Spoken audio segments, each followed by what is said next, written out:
Today on Community Cooking, we have guest chef Jessie Pierre with us, whipping up another great meal. Bringing her Haitian influences into the kitchen, we're making blackened ribeye steaks, fried plantains, and sautéed kale. You won't want to miss this meal. We're cooking with some of the best chefs from right here in our own community. So grab a seat, get comfortable. We have another great show for you. This is your Community Cooking.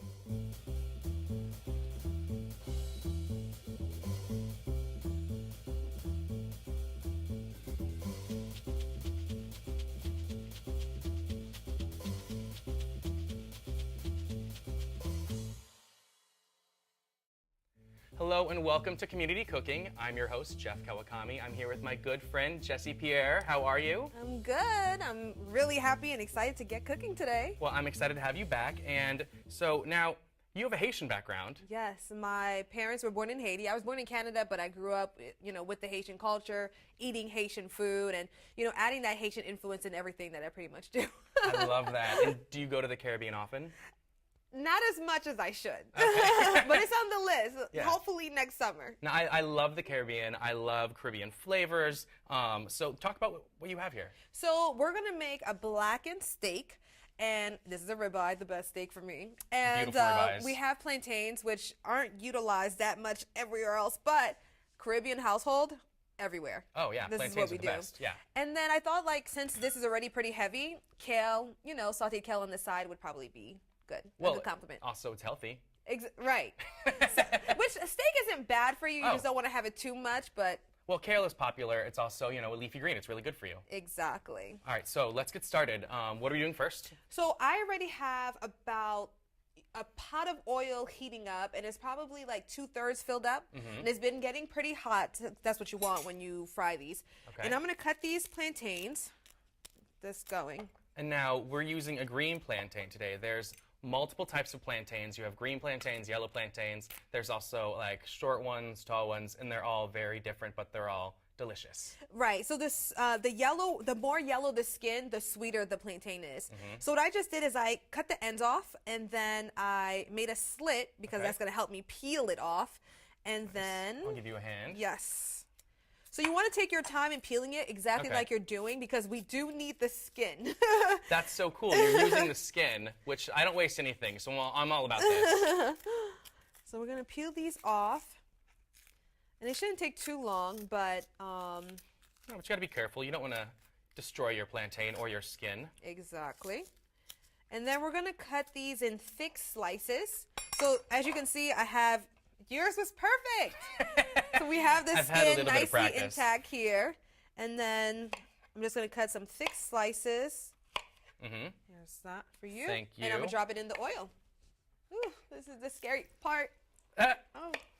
Okay, now, I've done this before too, and it's very much like cooking a French fry, because this is a very starchy vegetable, and so you're gonna do a par fry on it, and then we're gonna fry it again, because you want to cook it a little bit, but then when you cook it again, it gets nice and crispy. Mm-hmm.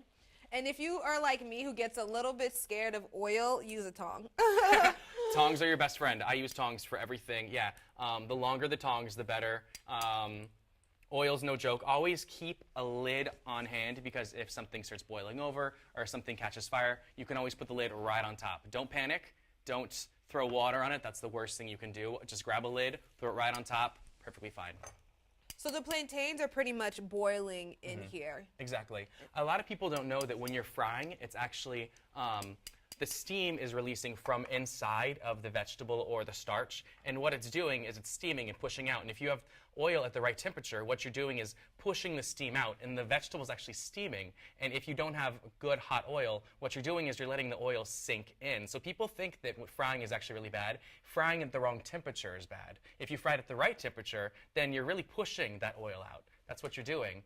But if you let it sit too long, it just soaks it all back in. It's going to take a couple minutes to... and that's a good good thing to know. It's going to take a couple minutes to cook, but... Tell me about the skin. So I use the skin. So with plantains, you fry them twice. So the first time, it's pretty much boiling in the oil, like you just explained. And then when I take it out, I'm going to use the skin to flatten them. Instead of, grabbing a plate or a cup or something like that, this is, we already have this, and then you just throw it out when you're done. Yeah. So I will use it to flatten them as soon as they're ready. Usually I'll take one out. I'll just wait a little bit longer, but I'll take one out just to see if it flattens easily and if it's ready. Well, I have a friend who's Puerto Rican, and I was in Puerto Rico, and he was like, "Oh, get a tostone smasher." And I have that at home. Yeah. This is basically like, and I don't know what they call it in Haitian cultures, but I know in Puerto Rico they call them tostones. So I was like, so I'm on vacation, but I'm bringing something home for you so I can make you food? Because that's the way it works, apparently. That's funny. Do we have one in there we can try? Let's see. Let me take one out. I'll smash it. I have kitchen hands, so I'm not afraid. So nothing burns you? Nothing burns me. I'll just, see, I'll grab it. Okay, good. Ooh, that's good. That's good. That's good. Yeah. Oh. So I wouldn't do it that thin, but overall, it's pretty much. I'm a little aggressive, I guess. So it's pretty much getting to a point where it is ready, and we'll take them out. Yeah, throw me one again. I'll try it again. Yeah, let's see. Ooh, I don't want to burn you.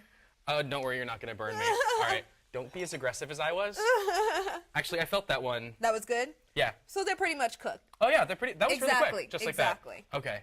All right, so we're going to continue to smash these plantains gently, and then when we get back, we're going to do our blackened ribeye steaks and our sautéed kale. Don't go anywhere. You're not going to want to miss this. You're watching Community Cooking.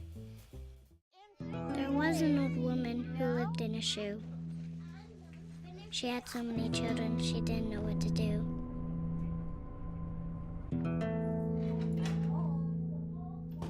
She gave them some broth without any bread and kissed them all soundly. Lights out. Good night. And put them to bed. Hunger is a story we can end. End it at feedingamerica.org.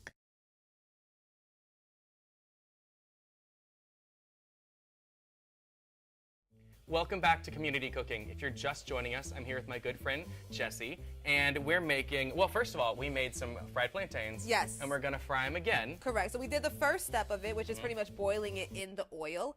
And yeah, so now we're ready for the steak. Yes, and now you have this Cajun seasoning, it's a Caribbean seasoning? Yes, it has, you can make it your own or you can buy it pre-made already, but some paprika, some peppers, salt. Garlic, of course. Exactly, onions in there as well. And it just, gives the steak some really nice flavors. And this is your basic blackening seasoning. Exactly. Yeah, and you can get this anywhere, right? You can make your own, but you can buy it at the store. All right, so and you're gonna heavily spice that, right? You want a lot of flavor. I'm putting it on one side, and then Let me get that for you. And then we're gonna get some of the Cajun And these seasoning. are big steaks too. I know. They're a little bit more than 8 ounces each, but you know what? I'm not complaining. Exactly. I'm happy with this. Yeah, this is gonna be amazing. Nothing wrong with a good steak. Put a little more on this one. Now, how do you like your steak cooked? I like it medium, but again, it's up to you. Of course. I don't like it too bloody, but I like to see a little pink in there. All right, beautiful. Add that in. And so how long are you going to cook them? Now, our pan is nice and hot. I can see that it's smoking a little bit, which means it's ready. Exactly. Okay. Are you a little worried? I know you don't want that splashback. You don't want to mess up a good steak. Well, you got to be careful, actually, when you're pan frying stuff, because there's going to be a little splashback if you're not too careful. So it's always good to lay the steak in away from you. And also use the tongs. That's what they're there for, see? Laying it away from you, just like you did. That's beautiful. That is so big. I hope we're going to be able to fit that. I know. Maybe if I do it the opposite end. I believe in you. All right, just nestle that in there. And instantly that smells so good because the seasoning, so aromatic. And I, again, cook it completely all on one side, and it's the same idea, like you don't move it unless it's ready. And if it sticks, that means it's not ready, and it needs to cook more on that same side. So always let your meat get in a nice, good crust. Don't fiddle around. Don't push it around. Just let that steak cook. So next, kale. Kale. So it's very popular. Nice, healthy vegetable. Yeah, and so what we need to do, this stem, you don't want to eat this stem. It's really tough. So I just tear it right off. simple. Nice and easy. Yeah, and how are we going to prepare the kale? Let me know. You know, we're just going to saute it, put a little garlic, a little butter, salt and pepper. Keep it real simple. Just needs to be a little chopped up, and then it's ready to go. Here, I'm going to give you the kale. Okay. I'm your sous chef today, so you just direct me. Let me know what you want. So I have some fresh garlic that I already cut up. Nice, because why not use fresh garlic? Oh, I love fresh garlic. Let me turn this up.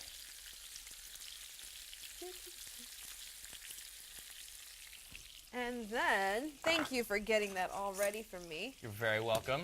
We're going to let the garlic bronze a little bit, but, you know, we can just throw the kale right in, add a little salt and pepper. And kale doesn't take too long to cook. I was just going to say, you're taking the edge off of the garlic because it could be really strong, and this isn't going to cook very long. Exactly. Clear this out of your way. And again, you can also season to taste when it comes to kale. I've seen people add a little lemon juice just to help break it down. And I know a lot of people are afraid of kale. It has a really strong flavor. But honestly, you add a little garlic, you add a little salt and pepper, and it's so good. Well, I always say if something has like a strong flavor, you add strong flavors to it. And so if people think this is a little strong, you're adding some garlic to it, they're gonna, you know, cancel each other out. They're just gonna make it delicious. Exactly. I just did a little pinch of salt, a little pinch of pepper. Or a lot of pepper. A lot of pepper. And again, that shouldn't take too long to cook. And we have the steak still working on this side. Let's take a peek at those. Let's see if we get any crust or not. Yes.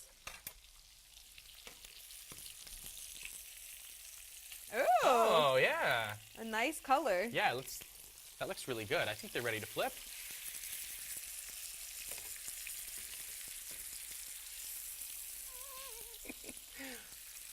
This can be a little scary. Don't be afraid. Don't be afraid at home, but also be careful. Oil's the one thing that always gets me, but after that, Yeah. so you can see all the color on it. It's a beautiful crust, yeah. It's gonna be delicious. That's a great ribeye. It's a really big ribeye. Okay, now, you have some water and some salt right here and our tostones. Our plantains. I'm used to tostones. And in Creole, it's actually banan pesé. That's what you would call the actual meal, the dish, the side. How do you say that again? Banan. Banan is actually to say plantain. So banan pesé meaning flattened or fried plantains. So All right. Banan pesé. I learn something new every day. I season, which most Haitian people will, season their plantains. So I know this looks like a lot of salt, but what we're making is a salt water, and we're going to dip the plantains in here before we fry them again. And I'm just gonna use my finger. My hands are clean, okay? That's what I was gonna say. say. If I was home, this is what I would do. Yeah. So we're just gonna mix it in a little bit. Get that nice and salty. And so we're dipping into the salt water, and it's going right back into our oil that we used before. So we're not getting another pan. We're not using different oil. Nope. It's all the same. Exactly. And you see, everything's kind of working all at the same time. So everything should be ready at the same time. The kale is cooking, the steak is cooking, and now all I'm doing is literally dipping it in, making sure it gets a nice amount of salted water. And, you know, be careful when you do drop it into the oil because obviously the oil is hot, so we don't want it to pop and make a mess everywhere. And it's going to probably boil over, so I just kind of make sure to, like, not too crazy. Right in there, not bad, yeah. Nothing's exploding. You want to help me with this? Absolutely. Here, use tongs. It makes me feel safer when you use tongs. She still didn't use the tongs. I know, right? I was like, yes, I understand. Let's see. Okay, so tell us why you're refrying them. So the first time it was boiling it, this time we're frying it. So it's going to give the plantains a nice, crispy, you know. It's a two-step process like when you're making French fries. Exactly. If you've ever made homemade French fries and you parboil them and then you fry them, you want to cook the starch to make it a little fluffy on the inside, then you refry it to make the outside nice and crispy.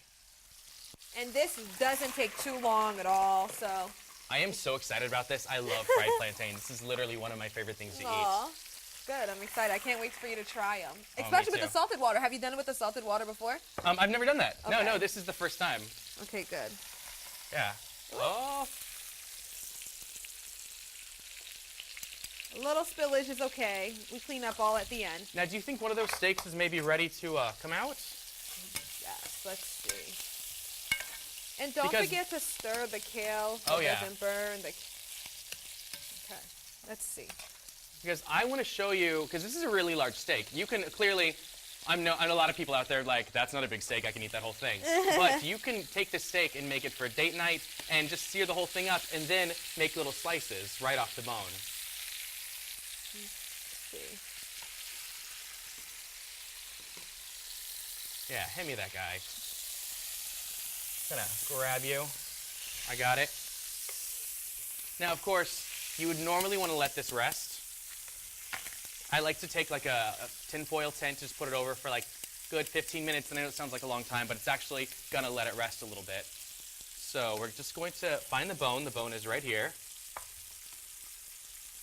Just gonna carve around.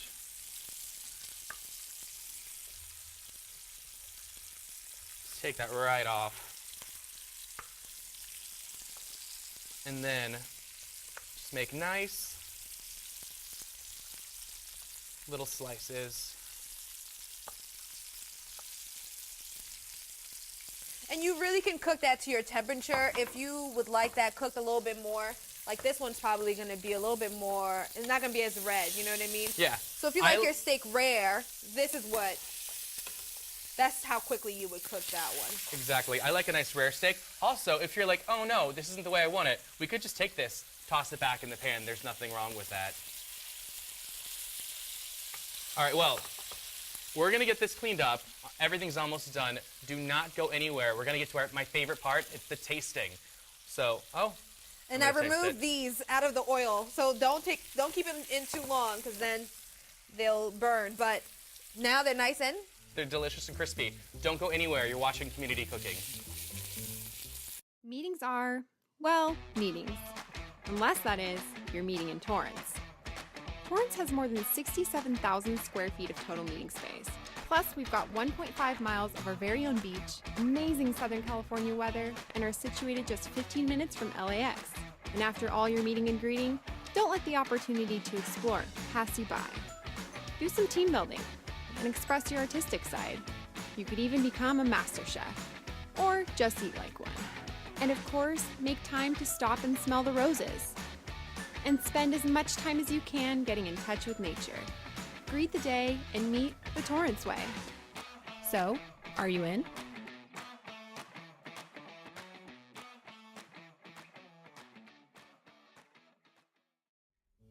Welcome back to Community Cooking. I'm here with my good friend, Pierre. Hi. And we made this amazing Haitian-inspired blackened ribeye. Ribeye. That's huge. Yes, I know. I was looking for something a little smaller, but hey, you know what? You can't go wrong with steak, so nice and full. I'm not complaining. This is a beautiful steak. And then we did fried plantains, which are one of my favorites, and sauteed kale with garlic. Exactly. So are we gonna? Yes, let's dig in. So, we did a nice Cajun seasoning on the steak, and you can either buy it like made, or you can make your own. So things like peppers and salt and garlic, onions, and paprika. Can't have a Cajun seasoning without paprika. And if you notice the way we cut the steak, this is a really large steak. Like, you can use this for a family meal. Like, you can serve portions to people, or you can be greedy like us and keep it all to yourselves. And this is delicious. You can cook it any way you want. Medium, well done. And I love that you kept the bone. Because that's the best part. Oh, yeah. I'm the person at the table with the bone. I'm eating all of the meat around it. This is a ribeye. That is a rib. It's delicious. And I think we got like a good medium temperature kind of out of it. And it was really quick too. It didn't take very long. We're pan frying. Tostones. Or what do we call these again? Fried plantains or bun pizze. So it's nice and crispy. Again, frying it twice, utilizing the skin to flatten it, dipping it in the salt the salt water just to give it a little bit more flavor. Dipping it in the salt water really does add a lot of flavor. You wouldn't think that just a little bit of salt water into the frying liquid that it would be this salty, but it is. And you can taste it. And then with the kale, kept it very simple, just a little garlic, salt and pepper. And honestly, you have a really nice full-size meal. Ah. That kale cooked very quickly. It's just delicious. And you can buy the kale, that's already pre-prepped, pre-cleaned in a bag. Or you can go to the farmer's market and get fresh, beautiful kale. They have it there all the time. And that's how I like it. I just love fresh vegetables. Fresh, beautiful vegetables. This is delicious. Well, thank you so much for being here. This is an amazing dish. I really hope you try this at home. Thank you for myself and the crew for joining us on another fun episode. Remember, some of the best chefs are from right here in our own community. We'll see you again next time on Community Cooking.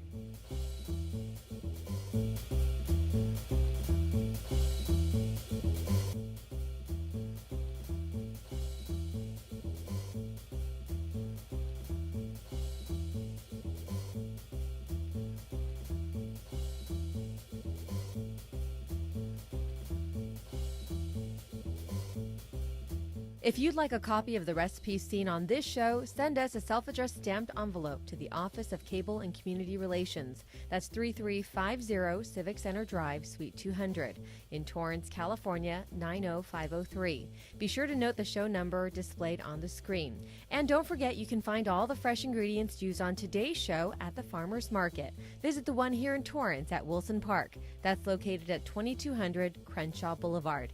They're open every Tuesday and Saturday from 8 a.m. until 1 p.m., rain or shine. And if you'd like to be a guest on our show, email us at communitycooking@torranceca.gov and check us out online at youtube.com/TorranceCityCable and like us on Facebook at Community Cooking TV.